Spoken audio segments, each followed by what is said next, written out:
Tá tudo bem. Bom dia a todos. O que vocês acham de começar já e terminar mais cedo? Bom, não é bom?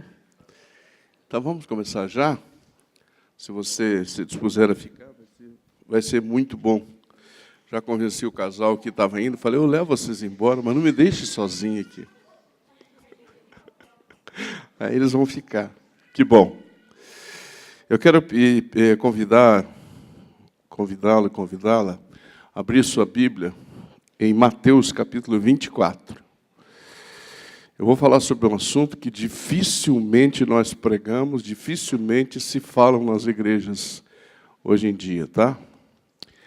Então, me revesti de coragem no Senhor, peguei estudos de um amigo não, uma pessoa que eu admiro muito, vou tentar falar com vocês sobre esse assunto. Vou falar sobre a segunda vinda de Cristo, sobre a volta de Cristo.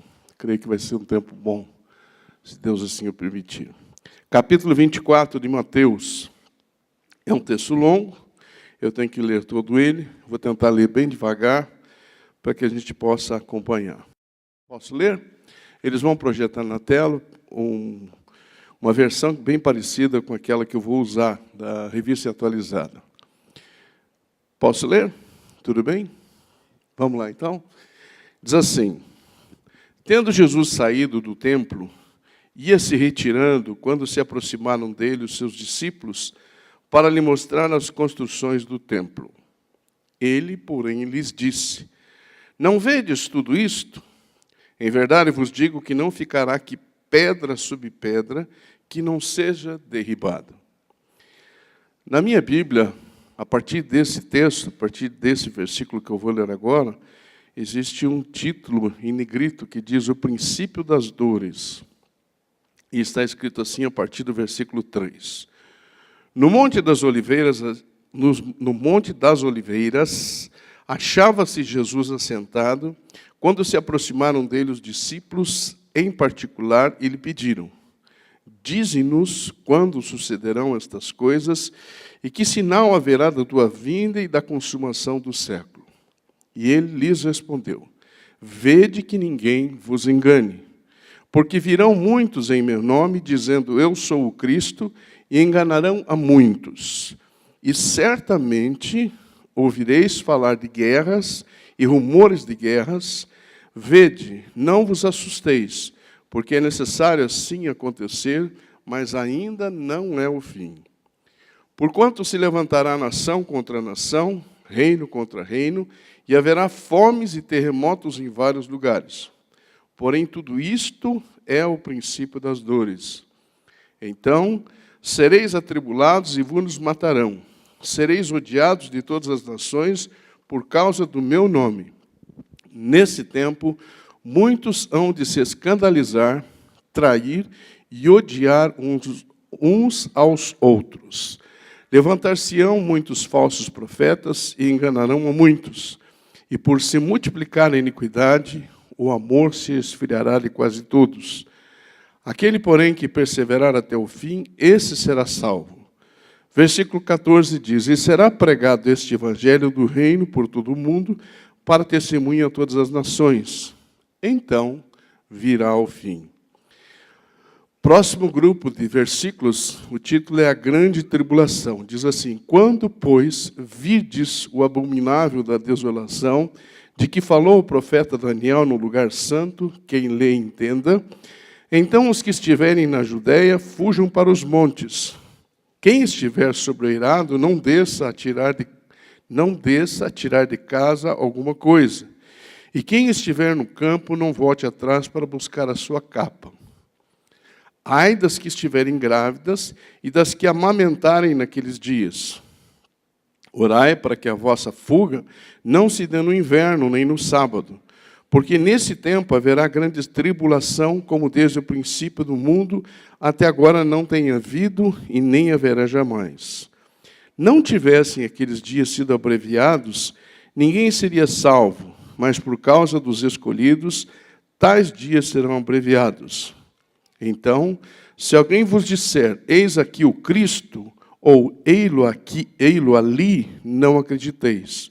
Porque surgirão falsos cristos e falsos profetas, operando grandes sinais e prodígios para enganar, se possível, os próprios eleitos. Vede que vô-lo tenho predito. Portanto, se vos disserem, eis que ele está no deserto, não saiais. Ou, ei-lo no interior da casa, não acrediteis. Porque assim como o relâmpago sai do Oriente e se mostra até no Ocidente, assim há de ser a vinda do Filho do Homem. Onde estiver o cadáver, aí se ajuntarão os abutres.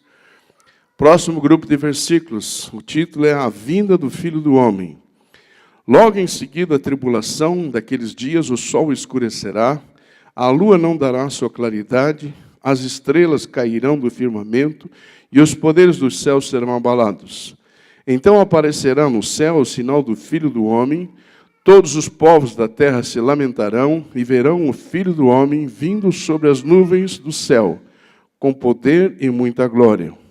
E ele enviará os seus anjos com grande clangor de trombeta, os quais reunirão os seus escolhidos dos quatro ventos, de uma a outra extremidade dos céus.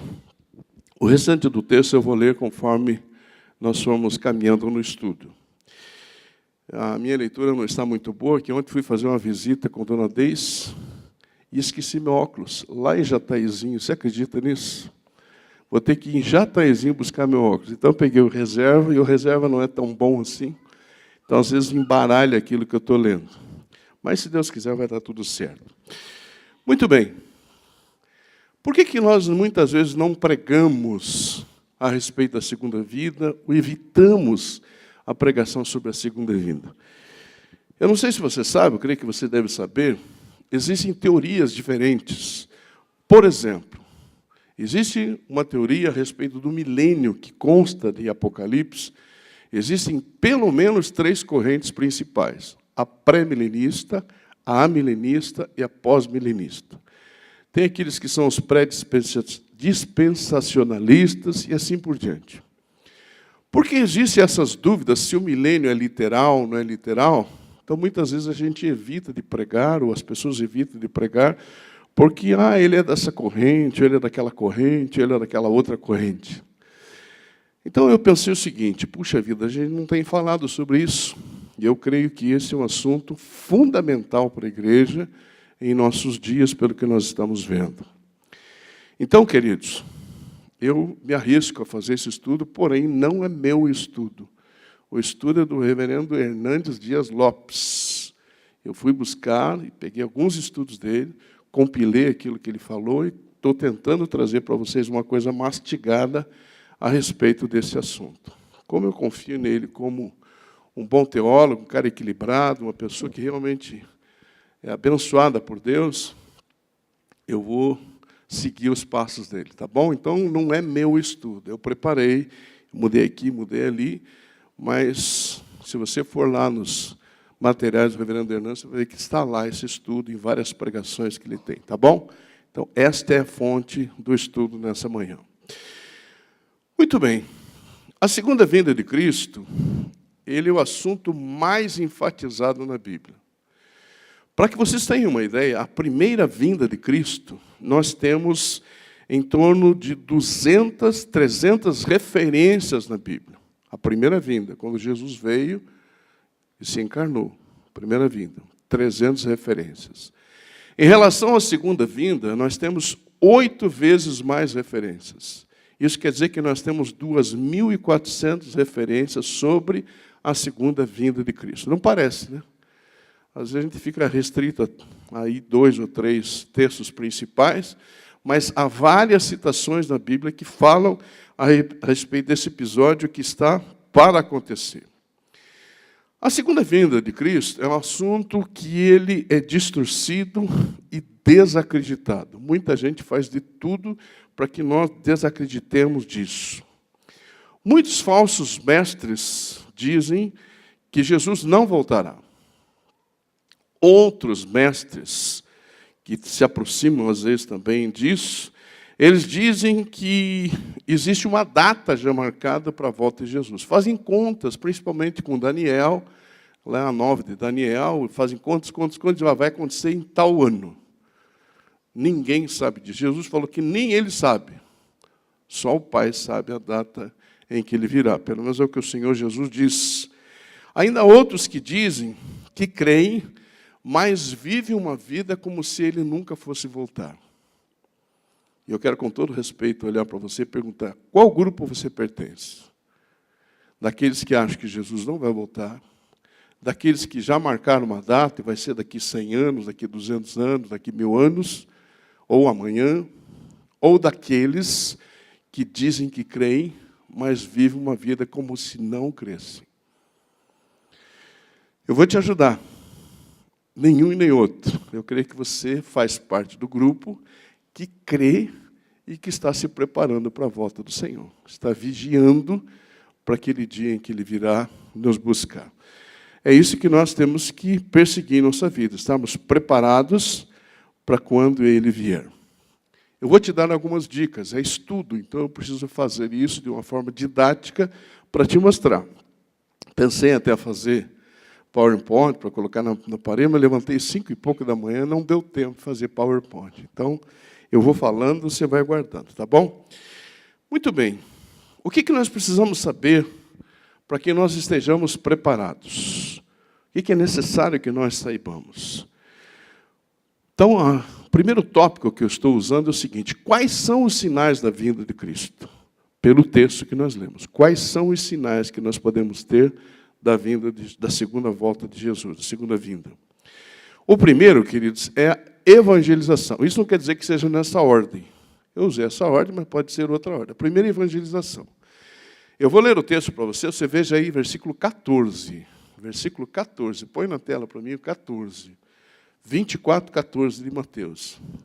E diz assim: e este evangelho do reino será pregado no mundo inteiro, em testemunha a todas as nações, e então virá o fim. Na minha Bíblia, diz assim: e será pregado esse evangelho do reino por todo o mundo, para testemunha a todas as nações. Então, vírgula, virá o fim.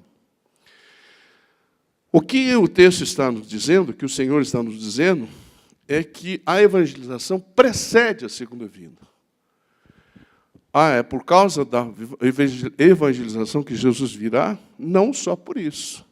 Mas é necessário que a gente evangelize as pessoas, que a gente pregue o evangelho para todas as nações. E veja que interessante, ele fala para as nações e como testemunho. Ele não fala para indivíduos. A gente deve pregar as pessoas, mas ele está dizendo que o pré-requisito é para as nações. Quando você prega uma nação, o individual não é o mais importante, sim aquela nação, aquela tribo, aquela nação, aquele país, aquela região que você pregou o evangelho. Jesus está falando das nações do mundo, não é uma promessa individual. Haverá em uma ou outra ocasião, durante o curso da história, uma oportunidade em testemunho para que nós falemos de Jesus. Agora, preste bem atenção. Não está escrito no texto que tem uma segunda oportunidade. Existe uma oportunidade. Então, a pessoa que ouviu falar de Jesus, se ele não recebeu, se ele não aceitou, ele já teve a oportunidade. Às vezes a gente prega 1, 2, 10, 20, 50 para a mesma pessoa e não prega para uma pessoa que às vezes não conhece. A igreja às vezes faz isso. Prega na região que está, talvez até no Brasil, mas não se preocupa em ir pelo mundo. Porque a evangelização ela é concomitante. A Bíblia fala em Jerusalém, Judeia, Samaria e até os confins da terra. O entendimento que eu tenho, Jerusalém, Londrina, Judeia, Brasil, Samaria, os marginalizados, as pessoas que estão à margem da sociedade, drogados, prostitutas e assim por diante. E confins da terra são todas as nações do mundo. Muitos movimentos, queridos, já foram feitos, mas a tarefa ainda está inacabada.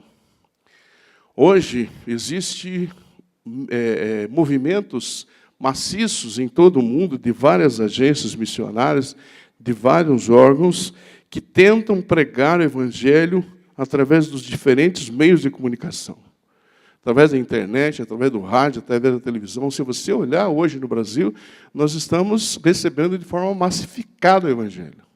Você ouve o Evangelho todo dia, toda hora, em vários canais de televisão. E assim as pessoas estão se esforçando para que o mundo inteiro, todas as nações, possam ouvir a pregação do Evangelho. Bíblias têm sido traduzidas,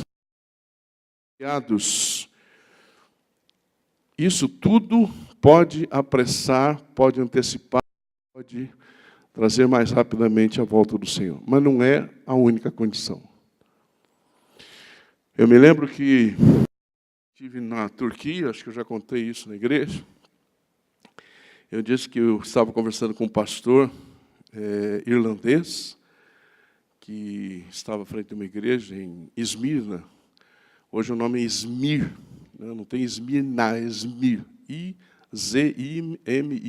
É o mesmo Esmirna lá do Apocalipse. Eu conversando com ele, e eu falando a respeito dos grupos pequenos, da estratégia de evangelização sobre grupos pequenos, que era uma maneira de você atingir as pessoas e de evangelizar as pessoas. E ele disse para mim assim, olha, nós não podemos fazer isso porque nós não sabemos o que fazer com aqueles que nos procuram. Eu falei, como assim? Ele falou, olha, a Turquia, vocês sabem que ela é muçulmana, né? Esmirna é uma cidade ainda mais leve, assim, mas mais oeste da Turquia. Hoje está diferente, o Ataturk lá está deixando cada vez mais difícil para o Evangelho. Mas o lado oeste, perto lá do Iraque, onde tem alguns missionários, lá a coisa é feroz, é difícil. Mas Esmirna é mais devagar, assim, é mais uma cidade mais cosmopolita, mas não é tão difícil de pregar o Evangelho. Mas ele me disse o seguinte, ele disse que ele não sabia o que fazer com as pessoas que estavam chegando à igreja. Eu falei, como assim? Ele falou, pois é, as pessoas estão sonhando com Jesus. As pessoas estão tendo visões de Jesus. E elas procuram as igrejas evangélicas para saber o que é isso, quem é essa pessoa. Sonham com Bíblia, têm visões com Bíblia, de um livro preto. E eles procuram as igrejas evangélicas para saber o que se trata, Então, muitas pessoas têm realmente se chegado ao Evangelho, ninguém pregou. Jesus apareceu para elas. Assim como nós não temos feito a nossa obra como deveria, Jesus está fazendo também. Olha, gente, o segundo sinal dessa volta de Jesus, da segunda vinda de Jesus, é a oposição a Deus. A oposição a Deus.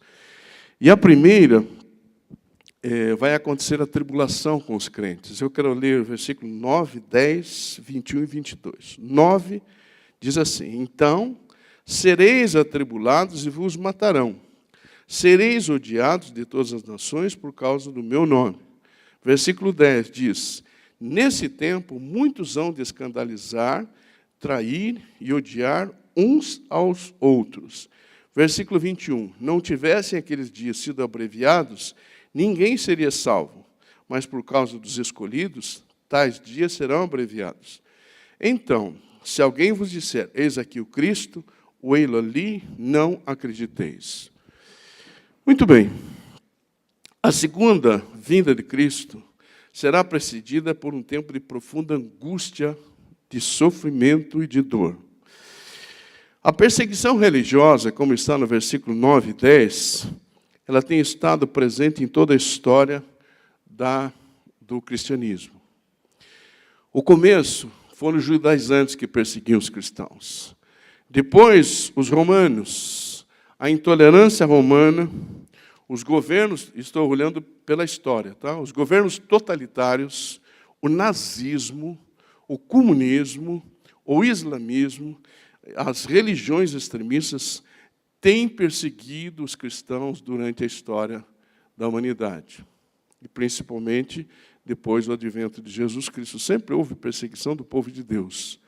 Mas depois de Jesus, a coisa aumentou muito. No século XX, portanto, o século que terminou em 2099, né, nós tivemos o maior número de mártires da história. Talvez você e eu não saibamos exatamente o que está acontecendo, porque a imprensa não divulga. Quando o pessoal divulga a morte de pessoas, eles não dizem que eles são cristãos. Você só vai ter essa informação se você entrar em agências especializadas ou sobre a igreja perseguida. Existe um site, você pode procurar, Portas Abertas, que você vai saber como estão matando cristãos no mundo. No século XX se matou mais mártires que toda a história do cristianismo. A gente não sabe disso, né? Mas morreram muitos, muitos. Não se tem uma estatística exata de quantos que morreram, mas são muitos que morreram. Nesse século ainda, eu creio que vocês sabem disso, muitos irmãos estão sendo perseguidos. A gente que acompanha missões, tem pessoas de missões aqui, sabem disso. Existem 52 nações no mundo onde os cristãos são perseguidos. E tem até uma classificação, primeiro, segundo. A primeira nação que mais persegue cristão é a Coreia do Norte. É o lugar onde há a maior perseguição aos cristãos. Terceira característica da segunda volta, queridos, é a apostasia. Apostasia. Versículos 4 e 5 diz assim: E ele lhes respondeu: Vede que ninguém vos engane, porque virão muitos em meu nome, dizendo, eu sou o Cristo, e enganarão a muitos. Agora veja o versículo 23, diz assim: Então, se alguém vos disser, eis aqui o Cristo, ou ei-lo ali, não acrediteis. Porque surgirão falsos cristos e falsos profetas, operando grandes sinais e prodígios, para enganar, se possível, os próprios eleitos. Vede que vos tenho predito. Portanto, se vos disserem, eis que ele está no deserto, não saiais. Ou ei-lo no interior da casa, não acrediteis. O primeiro sinal mais importante apontado por Jesus é o surgimento de falsos messias, falsos profetas, falsos cristãos, falsos ministros, falsos pastores, falsos irmãos. Se você pensar um pouquinho, você vai ver que nós somos recheados desse tipo de postura em nossos dias. É só você ligar a televisão. Você vai ver que tem falsos pastores pregando o evangelho, pensando somente em si próprio, pensando somente em agradar o seu próprio ventre. Essas pessoas têm pregado e promovido um falso evangelho dos últimos dias. Nós estamos vivendo um tempo, queridos, de abandono da fé verdadeira. Por isso proliferam seitas, proliferam igrejas, proliferam falsas religiões. Eu estava vendo um vídeo ontem, eu não sei se é verdade, tá? Carece de checar, então me perdoe se não for. Dizem que esse João de Deus tem uma rede de tráfico de mulheres e de crianças. Vamos checar isso, vamos ver isso. Eu vi ontem isso. Gente, muita gente está sendo enganada. Muita gente está sendo passada para trás em sua fé e, às vezes, na sua ingenuidade. Alguns desvios teológicos que nós temos enfrentado hoje na igreja cristã. Liberalismo, tudo pode. Misticismo, sincretismo. Hoje as igrejas ditas evangélicas, algumas evangélicas, elas têm usado um artifício que é diabólico. Por exemplo, quando você atribui poder a um objeto, isso chama-se fetiche. Quando você diz que a rosa tal vai te curar, quando o copo de água te cura, quando a toalhinha tal, isso quer dizer que você atribuiu poder àquilo. Isso é um tipo de idolatria. Chama-se fetiche, quando você coloca um objeto no lugar do Senhor, no lugar de Deus. Isso acontece demais ou não? Você tem visto isso? Chama-se fetiche. Então, o sincretismo, o misticismo, está dominando muitas vezes algumas igrejas ditas evangélicas. O misticismo está tomando conta da igreja e ela se transformou numa empresa. O púlpito se transformou num balcão. O templo tem se transformado em uma praça de barganha. E o evangelho num produto de consumo. e os crentes em consumidores. As pessoas saem de uma igreja para ir para outra igreja porque não gostou do que você falou na pregação. Mas espera aí, o que eu falei está escrito na Bíblia? Ah, está escrito na Bíblia. Então, qual o problema?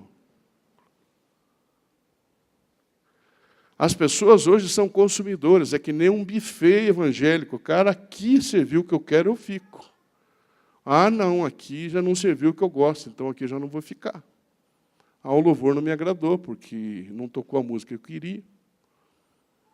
Nós viramos consumidores. Por isso existe essa turnê entre as igrejas, esse turismo entre as igrejas. Isso está acontecendo demais. Eu vou dizer para vocês, nós recebemos nos últimos anos mais de 300 pessoas aqui na igreja. Eu não sei onde está a maioria delas. Será que nós erramos tanto para as pessoas irem para outras igrejas? Não sei, tem que avaliar, de repente erramos. Mas hoje, assim, o pastor tal, aquele lá tem poder. A irmãzinha tal tem uma palavra. Não sei o quê, não sei o quê, aquele louvor. Gente, eu não crio raízes. Não tem uma igreja, não tem um corpo que você possa se aliar e você possa pertencer. Eu não estou criticando aqui a nós, tá bom? Estou dizendo que é a característica da igreja. As pessoas mudam de igreja, não tem mais ligação com denominação. Eu amo o IPI. Eu gosto dessa igreja. Eu não endeuso essa igreja, eu não idolatro essa igreja, mas eu gosto dessa igreja, do cabedal, de doutrinas, da constituição da igreja, do seu livro de ordem. Eu gosto disso. Para eu sair da IPI, tem que ser uma coisa muito séria na minha vida. Você está entendendo isso? Não? Mas a pessoa sai daqui, vai para a igreja, Jesus dá um pau no diabo, na maior tranquilidade. Então, o que eu tenho visto hoje em dia, queridos, é um evangelho ralo, que os pastores estão pregando aquilo que os crentes querem ouvir. O crente tem que ouvir aquilo que Deus tem que falar com ele. Eu sei que esse estudo hoje talvez não seja tão agradável a você, mas eu preciso falar que Jesus está à porta, está voltando. Se você não estiver preparado, você não vai. Você vai ficar aqui. Eu sou crente ou não sou crente? Você que tem que dizer se você é crente ou não é crente. Não sou eu que vou dizer. Você tem que se autoavaliar, você tem que ver se realmente você está preparado para a volta do Senhor. Outra característica, queridos, a depravação moral. Versículo 12. Diz assim: e por se multiplicar a iniquidade, o amor se esfriará de quase todos. O que é iniquidade? É quando o pecado não me incomoda, você entende? Eu estou cometendo pecado, mas aquilo é uma coisa normal na minha vida. Isso chama-se iniquidade. É quando o pecado passa a ser uma coisa normal. A iniquidade, o texto está dizendo, vai se multiplicar e o amor vai se esfriar. Nós estamos vivendo tempos, e eu espero que mude isso em nossa nação, mas o mundo está vivendo o tempo, queridos, de desintegração da família, da falência das instituições, do colapso dos valores morais e espirituais. A infidelidade conjugal é uma coisa alarmante.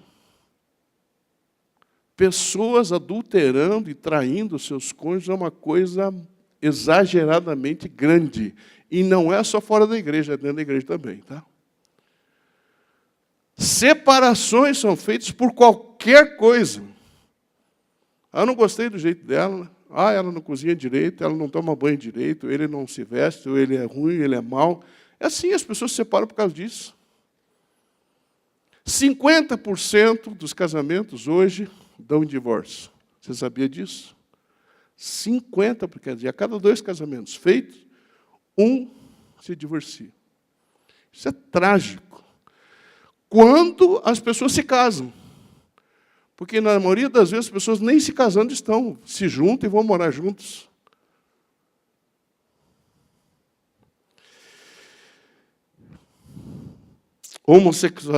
Homossexualismo é aplaudido. O pessoal acha bonito isso. Acha bonito essa distorção. E se você fala alguma coisa, você é homofóbico, você é retrógrado, você é passado, você tem que ser preso. Gente, homossexualismo é pecado. A gente tem que separar as coisas. Eu não posso odiar o homossexual, eu tenho que amar o homossexual, mas eu tenho que odiar o seu pecado, eu não posso aceitar o seu pecado. E o pecado do homossexualismo é o mesmo pecado do orgulho, da vaidade, do roubo, do adultério. Está entendendo? Que às vezes a gente pensa assim também, a pessoa que é homossexual não tem salvação para ela. Isso não está na Bíblia. Se a pessoa se arrepender e mudar a sua postura, não tem nada a ver. Eu sempre digo, queridos, eu vivi com algumas pessoas que tinham dificuldade com o homossexualismo. Eles falam, eu não consigo gostar de mulher. E mulheres diziam para mim, eu não consigo gostar de homem. Então, qual era o conselho que eu dava às pessoas? Você, homem, você tem que ser santo. Assim como você não vai roubar, assim como você não vai mentir, não vai adulterar, você não pode se relacionar com a pessoa do mesmo sexo. Estão entendendo isso? A pessoa tem que se guardar. A santidade é necessária. A pornografia é uma arma poderosa na mão dos grandes meios de comunicação. Eu vou dizer uma coisa para você, não sei se você fez isso. Eu não assisto mais a Globo. E toda vez que assisto outro canal, quando assisto, só assisto o jornal e às vezes um outro programa. Começa a baixar e eu já desligo. Eu não estou afim de ver essas coisas. Eu não estou afim de participar desse tipo de coisa. Eu estou dizendo isso para você, você faz o que você quiser da sua vida. Eu estou dizendo o que eu tenho feito. Ligar na Rede Globo hoje é você aprovar o homossexualismo, depravação, tudo que você imaginar. Infidelidade, tudo isso é moda para eles. O narcotráfico está dizimando a nossa juventude.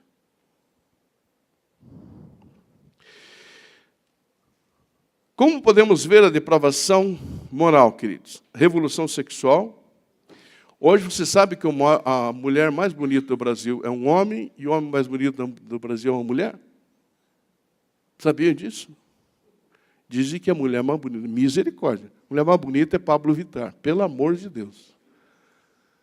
E o homem mais bonito é aquela filha da Gretchen, qual é o nome dela? Tami. Diz que é o homem mais bonito. Eu falei, misericórdia. Você sabe que nesse concurso de Miss Universo, a Miss Espanha era um homem? Sabiam disso? Não? Gente, pelo amor de Deus, o que é isso? A Miss Espanha era um homem. E como é que a pessoa aceitou isso? Fala para mim. Não, claro que não. Pô, não tem jeito de ganhar, as formas dele não são. Né? A mulher, para ganhar, tem que ser perfeita, né? E o homem nunca vai ser uma mulher, gente, pelo amor de Deus. Agora, perceba uma coisa, vê com uma coisa do capeta, do diabo. Se você, dois homens que resolvem ser felizes juntos, eles dizem isso. Então, homem com homem quer dizer que mulher não vale nada, certo? Mulher não serve para nada, não é bom para eles. Certo ou estou errado? Sim ou não? Me ajude, sim ou não? Muito bem. Por que um tem que fazer o papel de menino e o outro de menino? No meio de dois homens sempre tem um que é feminino, ou não é? E outro tem que ser o masculino. Pega duas mulheres. Duas mulheres é porque acha que o homem não serve para nada, certo ou não? Mas duas mulheres não tem sempre uma que é masculina? Tem ou não tem? Corta o cabelo curtinho, veste roupa de homem, não é isso? Toma bomba, sei lá, para poder ficar com o corpão de homem. Tira o seio. Ué, mas espera aí, se duas mulheres se satisfazem, por que uma tem que ser homem? Está entendendo o engano do diabo? E nós estamos entrando nisso, a gente acha que isso é bonito, gente. Por favor, não estou dizendo que você saia na rua, comece a xingar, a brigar, não é isso. Estou dizendo para você não aceitar isso, não pode aceitar isso. Isso aí é depravação moral que nós estamos vivendo. Isso está entrando em nossas casas.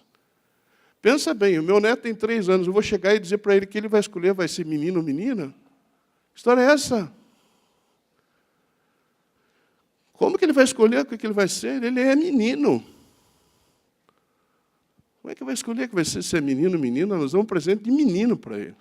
Essa Damares aí, deixa eu falar uma coisa para vocês. Por favor, não critique essa mulher, tá? Vão ver a história dessa mulher. Essa mulher, quando ninguém falava nada no Congresso, ela defendia o que ela defende hoje, naquele tempo. Essa mulher é uma guerreira, é valorosa. O pessoal está fazendo chacota dela, porque é assim, a coisa do diabo é assim, é destruir a integridade da pessoa, a imagem da pessoa. Não estou dizendo que ela seja 100% certa, todos nós erramos. Mas só estou dizendo para você, vá ver a história dessa mulher. Vá ver o combate que ela fez com o problema da ideologia de gênero. Vá ver o que essa mulher fez já no passado dela, quem ela é. Muito bem, revolução sexual, nós estamos rendidos às drogas, Rio de Janeiro está dominado pelo tráfico, dissolução da família, violência urbana. Gente, vocês estão vendo o que está acontecendo no Ceará ou não? Estão vendo ou não? Os caras ficaram bravos porque lá no presídio não vai ser mais como eles querem. E aí, detonaram o Estado. Espera aí, gente, como assim? Que história é essa? Não, você vai no Rio de Janeiro hoje, e aí o policial, por favor, não sou a favor nem de A nem de B. Eu sou a favor do certo. Você acha que você, por um policial, poder entrar no morro... Eu conheço o Morro de Janeiro, morei 10 anos lá. A gente dizia o seguinte, polícia, para subir um morro, tem que ter escolta policial. Polícia, para subir um morro. Isso em 86. Eu morei até 86 no Rio de Janeiro. Você acha que você vai enfrentar os bandidos dos morros hoje? Eu não sou a favor de morte, tá? Mas a polícia tem que exercer o seu papel. Ele tem que esperar alguém atirar nele para daí ele atirar? O cara está com um fuzil. Aí ele espera, não, dá um tiro em mim que daí eu posso atirar em você. Se o cara atirar, sabe o que acontece com ele, né? O corpo dele se desfaz com o fuzil. É distorção que nós estamos vivendo, gente. E aqui eu não estou, por favor, eu não estou aqui defendendo politicamente ninguém. Só estou dizendo que nós estamos vivendo um tempo difícil. Eu votei no Bolsonaro, eu assumo que eu votei nele, por causa que ele quer resgatar os valores. Mas ele está na terceira esposa, certo? Não é um santo, certo ou não? Fala, às vezes, coisas que não deve, sim ou não. Então, ninguém está endeusando o homem, pelo amor de Deus. Mas eu acho que ele está com boa vontade. E nós temos que orar por ele. Eu vou dizer uma coisa para vocês. Eu nunca votei no PT. Mas sempre orei pelos presidentes, sempre respeitei os presidentes. Agora, Bolsonaro ganhou, as pessoas não respeitam ele como presidente. Que história é essa? Crente, falando crente. Tem que respeitá-lo como presidente. Você concorda ou não concorda? Ele é o nosso presidente. Assim como a Dilma foi, o Temer foi e o Lula foi. Ô, Jesus, me perdoe, tá bom, gente? Mas preciso falar algumas coisas. Por fim, a solidão, queridos. Estamos vivendo um tempo solitário. Desenvolvimento na tecnologia de tudo, celulares maravilhosos, computadores, televisões maravilhosas que falam sozinhos. Mas estamos solitários, estamos sozinhos. Outro item, o anticristo, versículo 15, diz assim, quando, pois, vides o abominável da desolação, de que falou o profeta Daniel, no lugar santo, quem lhe entenda, então os que estiverem assim por diante. Queridos, o anticristo não é um partido, não é uma instituição, nem mesmo uma religião. O anticristo é um homem sem lei, uma espécie de encarnação de Satanás, que pode ser qualquer um dos que estão aí hoje. Tá certo? Ele vai governar com mão de ferro, ele vai perseguir cruelmente a igreja, ele vai blasfemar contra Deus, mas no auge do seu poder, Jesus virá em glória e o matará com o sopro da sua boca. Aleluia, glória a Deus. Ele vai por um tempo só, gente. Jesus tem todo o poder. Então, vamos só recapitular rapidamente aqui. Quais são os sinais? A evangelização e a oposição a Deus. Isso nós estamos vendo, certo? A oposição a Deus. Estamos vendo a tribulação, o sofrimento da igreja, a perseguição da igreja, a apostasia, a depravação moral, e veremos, acho que muito breve, o anticristo. Eu creio nisso. Sinais que indicam o juízo de Deus. O juízo de Deus. Deus está exercendo o seu juízo no mundo. Primeiro, as guerras. Versículos 6 e 7 diz assim: e certamente ouvireis falar de guerras e rumores de guerras. Vede, não vos assusteis, porque é necessário assim acontecer, mas ainda não é o fim. Podem ver que todos os itens que eu estou falando ainda não é o fim. Quer dizer, é o grupo desses acontecimentos todos que vai fazer com que aconteça o fim. Mas vamos pensar aqui. Eu fiquei estarrecido vendo esses dados aqui, tá? Seguinte, ao longo da história da humanidade, tem havido 13 anos de guerra para cada ano de paz. Você sabia disso? 13 anos de guerra para cada ano de paz. Desde 1945, após a Segunda Guerra, nós já tivemos 300 guerras no mundo, na formação de nações emergentes e na queda de antigos impérios, governos totalitários. Todo mundo achou que o evento mais catastrófico da humanidade foi a Primeira Guerra. Morreram 30 milhões de pessoas. O ser humano, não sossegado com essa maldade, criou a Segunda Guerra. Sabe quantos morreram na Segunda Guerra? 60 milhões de pessoas. 30 milhões na Primeira Guerra, 60 na Segunda Guerra. Nos últimos 100 anos, morreram mais de 200 milhões de pessoas em guerras. Segundo uma pesquisa, eu não sei falar direito inglês, eu defendo inglês, mas me bato um pouco, mas acho que assim,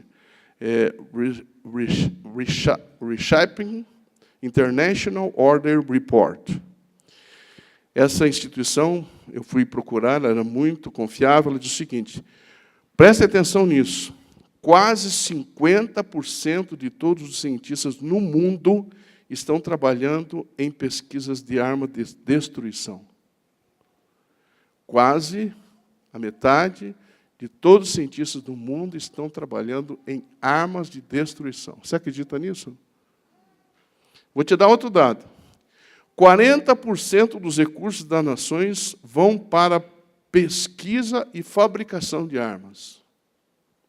Esse é o mundo que nós estamos vivendo, queridos. Gastamos $1 trilhão por ano no mundo em armas e guerras. E nós estamos falando de guerras recentes, por exemplo, guerras que podem ser atômicas, nucleares, químicas, biológicas. Hoje uma pessoa pode combater um outro povo, pode dizimar um povo sem sair de casa, só apertar um botão, puf, acaba com a nação.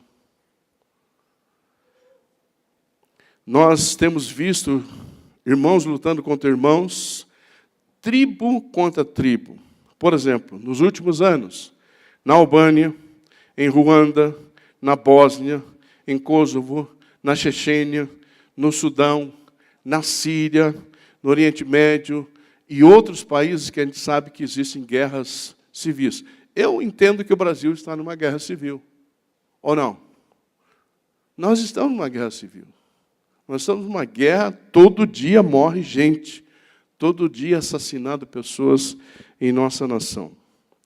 Guerras tribais na África, guerras étnicas na Europa e Ásia, guerras religiosas na Europa. E, no meu entendimento, queridos, nós vamos ter um problema já com guerras em relação aos refugiados. Já. Nós vamos ter muita dificuldade com refugiados. Porque as pessoas estão, cada vez, o número de pessoas que querem sair, se locomover, querem ir para outro lugar, é cada vez maior. E eu entendi. Esse deslocamento de pessoas da América Central para os Estados Unidos, gente, é uma loucura. Pensa bem, se querem entrar à força nos Estados Unidos, os caras são doidos. Como assim? A polícia de fronteira dos Estados Unidos, vocês já ouviram o relato do Edgar? Ouça o relato do Edgar, como é que você entra nos Estados Unidos com coiote. Ele me contou, meu pai do céu, Edgar, esposo da Dani. Ouça o relato dele sobre o que é entrar nos Estados Unidos ilegalmente. Ele conta essa história. Terremotos. Versículo 7, 29. Eu já estou terminando, gente. Mais um pouquinho, só tenha paciência. 7 diz assim: porquanto se levantará nação contra nação, reino contra reino, e haverá fomes e terremotos em vários lugares. Eu vou te dar alguns dados que eu também fiquei estarrecido, tá bom? De 1890 a 1930, portanto, 40 anos, houve 8 terremotos na Terra na escala 6.0 Richter, que já é abalo mesmo que de destruição, tá? De 1930 a 1960, também 40 anos, houve 18 terremotos no mundo. De 1960 a 1979, portanto, agora diminuindo para 19 anos, o tempo de medição, houve 64 catástrofes com terremotos. De 1980 a 1996, 16 anos de diferença, 200 episódios catastróficos. Lembre que eu estou falando, são sinais que indicam o juízo de Deus. Eu vou te dar alguns dados. Em 1755, 60 mil pessoas morreram em Lisboa. Eu estou te mostrando que a gente não se dá conta dessas coisas. A gente vai levando a vida e não pensa nos acontecimentos, o que está acontecendo. Então, o que está escrito na Bíblia está se cumprindo. E vai se cumprir cabalmente. Assim como Jesus veio, nasceu de uma virgem, nasceu em Belém, morreu, ressuscitou, ascendeu aos céus, ele voltará. Está escrito na Bíblia isso, o que está escrito é verdade, acredite nisso. Eu estou te mostrando que o que está escrito aqui, eu estou relatando para você, eu vou te dar dados para você. Olha aqui. Em 1906, um terremoto destruiu a cidade de São Francisco. Houve um terremoto no Chile, em 1868, escala 9.0 Richter. 9. No Equador, morreram de 500 a 1.500 pessoas em 1906, escala 8.8. Em 1920, uma cidade chamada Gansu, da China, foi arrasada. Em 1923, Tóquio foi arrasada. Em 1960, o Chile teve 2.000 mortos, 9.6 é a maior incidência do mundo, é 9.6 no Chile, em 1960. Em 1970, o Peru passou por um terremoto com 66 mil mortos. Em 1972, a Nicarágua, com 10 mil mortos. Em 1976, a Guatemala, com 23 mil mortos. Em 2004, Sumatra teve 230 mil mortos. 14 países foram afetados pelaquela tsunami. Você lembra aquela tsunami? 230 que eles contaram, mas eles acham que tem mais gente desaparecida. Deve ter mais milhares de pessoas que não apareceram até hoje. 2005, o Paquistão e a Índia morreram 73 mil pessoas. Em 2008, a China teve um terremoto, morreram 87 mil pessoas. 2010, o Chile teve 500 mortos. 2010, ainda no Haiti, 316 mil mortos.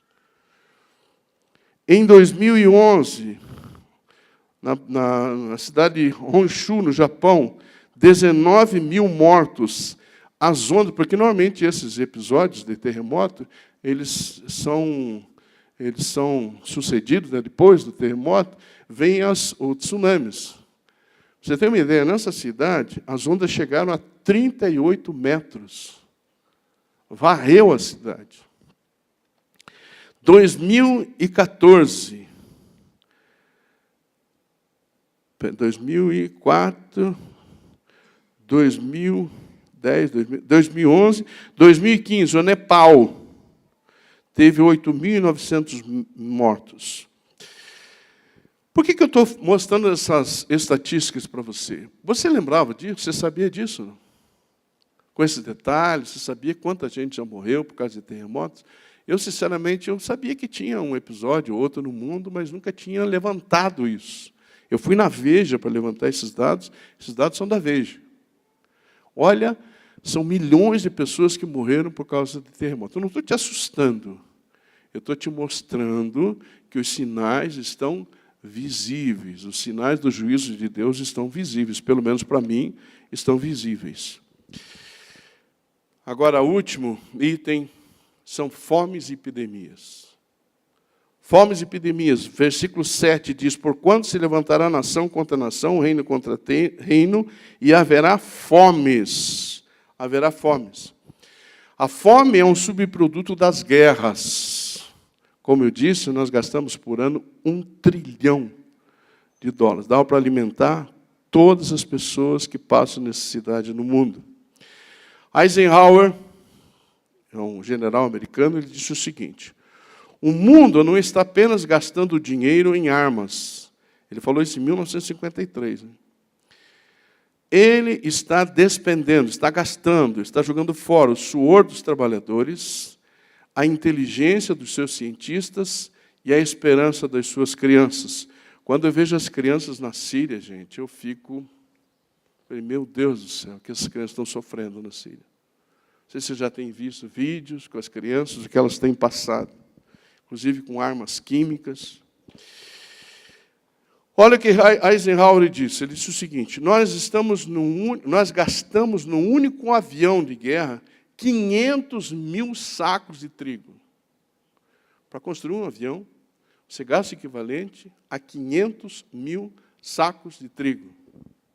Ele disse mais: um míssil, só um míssil, você constrói casa para 800 pessoas. No míssil. Agora veja, a fome alcança hoje quase 50% da população mundial. Epidemias, gripe aviária, ebola, morreram 11 mil pessoas. A gripe suína, 18 mil pessoas. O Zika, lá mais para trás, a peste negra, a peste bubônica, morreu na Europa 50 mil pessoas. A cólera, foram centenas de milhares de pessoas mortas. Não tem estatística, foi no século XIX. A tuberculose, morreu 1 bilhão de pessoas por causa da tuberculose. A varíola, 300 milhões de pessoas. A gripe espanhola, 20 milhões de pessoas. O tifo matou 3 milhões de pessoas. A febre amarela, 30 mil mortos. O sarampo, 6 milhões. A malária, 3 milhões. A AIDS, desde 81, já matou 22 milhões de pessoas. O câncer, cada 5 homens, 1 tem câncer. Cada 6 mulheres, 1 tem câncer. A gente não se atenta a isso. Se você for ao hospital do câncer, você vai ficar horrorizado. Já foi ao hospital do câncer? Eu vou sempre, quase toda semana eu vou lá. Ele tem um salão quase igual a isso aqui. É lotado de gente. E eles vão chamando gente. Joaquim, Maria, Antônio. E vai entrando gente, e vai chegando gente. E vai entrando gente, e vai chegando gente. Na hora do almoço que a coisa dá uma aliviada. É muita gente com câncer. Muita gente. Para vocês terem uma ideia, queridos, 18 milhões de casos no mundo nesse ano, de 2018, 9 milhões de mortes. Metade das pessoas que contraíram AIDS, que têm o câncer, morreram. Por que eu citei essas coisas? Porque eu quero que você acorde. Quero que você pense nesse assunto. Eu quero que você fique ligado nesse assunto. Essas coisas estão acontecendo e são sinais visíveis de que Jesus está voltando. Estou te provando com dados, estou te provando com organismos confiáveis. Quando eu te falo que esses dados são da Veja, vá lá e pesquisa para você ver o que eu estou te falando. Como será a vinda do Senhor? Versículo 27, diz assim: porque assim como o relâmpago sai do Oriente e se mostra até o Ocidente, assim há de ser a vinda do Filho do Homem. Como é que vai ser a vinda do Filho do Homem? Repentina. Você vai ter tempo de se preparar ou não? As virgens nécias, o que aconteceu com ela? Deixaram para buscar o óleo na hora que o noivo estava chegando e elas perderam o bonde. Então nós temos que estar preparados. Versículo 30. Então aparecerá no céu o sinal do Filho do Homem, todos os povos da terra se lamentarão e verão o Filho do Homem vindo sobre as nuvens do céu com poder e muita glória. Como é que Jesus vai voltar? De forma gloriosa. Todo joelho vai se dobrar e toda língua vai confessar que Jesus Cristo é Senhor, para a glória de Deus Pai. Se acredite ou não, Jesus vai voltar. E está muito próximo a vinda dele. E versículo 31 diz assim: e ele enviará os seus anjos com grande clangor de trombeta, os quais reunirão os seus escolhidos dos 4 ventos de uma a outra extremidade dos céus. A sua volta será vitoriosa. A volta dele vai ser repentina, vai ser gloriosa e vai ser vitoriosa. Concluindo, Jesus termina o relato bíblico falando a respeito ou contando uma parábola acerca do seu Senhor. E eu vou ler aqui o versículo 45, diz assim, acompanhe comigo para terminar agora mesmo. Eu comecei 10:15, vou terminar 11:15, pela graça de Deus. Vamos lá. Quem é, pois, o servo fiel e prudente, a quem o Senhor confiou os seus conservos para dar-lhes o sustento a seu tempo? Bem-aventurado aquele servo a quem seu Senhor, quando vier, achar fazendo assim. Em verdade vos digo que lhe confiará todos os seus bens. Mas se aquele servo, sendo mau, disser consigo mesmo, meu Senhor, demora-se, e passar a espancar os seus companheiros e a comer e a beber com ébrios, virá o Senhor daquele servo em dia em que não o espera, e em hora que não sabe, e castigá-lo-á, lançando-lhe a sorte com os hipócritas, ali haverá choro e ranger de dentes. A parábola está falando de 2 servos. Quais são os servos? O servo fiel e o servo infiel. O servo fiel vai para onde? Vai para o céu. Eternidade com Deus. O servo infiel, choro e ranger de dentes. Você sabe que lugarzinho é esse, né? Se você acha que nós estamos vivendo um tempo de calor, lá é muito mais. Mas muito mais mesmo. Que Deus te abençoe e que você saiba o seguinte, Jesus está voltando. Está muito próximo. Fique ligado. Fique ligada, porque Ele está voltando. Esses dados eu fiz não para te assustar. É para te mostrar que essas coisas estão acontecendo. E Jesus está bem próximo da sua volta. Vamos ficar de pé?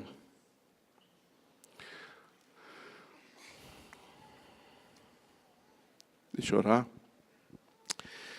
Pai, obrigado, Senhor, por esse tempo que tivemos juntos. Obrigado pela Tua palavra, Pai, que é tão clara, tão vívida, tão real.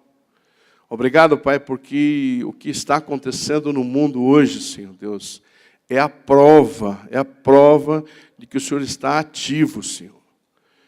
Pai, essas coisas estão acontecendo e o Senhor está no controle. Eu creio no controle do Senhor, porque a Tua palavra diz que essas coisas ruins, difíceis aconteceriam e estão acontecendo. Mas o controle, a soberania continua com o Senhor. E eu creio, Pai, que esses sinais são para nos preparar como Teus filhos, para aquele grande dia em que o Senhor, de forma repentina, como ladrão à meia-noite, vai voltar para nos buscar. Nos ajude mesmo, Pai, a estarmos preparados, vigilantes, para aquele grande dia em que nós subiremos e estaremos eternamente com o Senhor. Prepara a Tua igreja. Maranata, vem, Senhor Jesus. Que essa igreja, que a nossa igreja possa realmente, aqueles que estão dormindo, acordar. Aqueles que estão despreparados, que se preparem. Aqueles que estão sem o óleo, que busquem o óleo. Que se previnam com o óleo do Santo Espírito. Pai, nos ajude mesmo, Senhor Deus, como Teus filhos, a sermos fiéis, estarmos firmes para aquele encontro maravilhoso que teremos com Jesus nos ares, para as bodas eternas com o Cordeiro. Nós oramos assim, agradecidos em nome e por amor de Jesus Cristo, o nosso Senhor e Salvador. Amém. Deus te abençoe, obrigado pela atenção. Até a noite.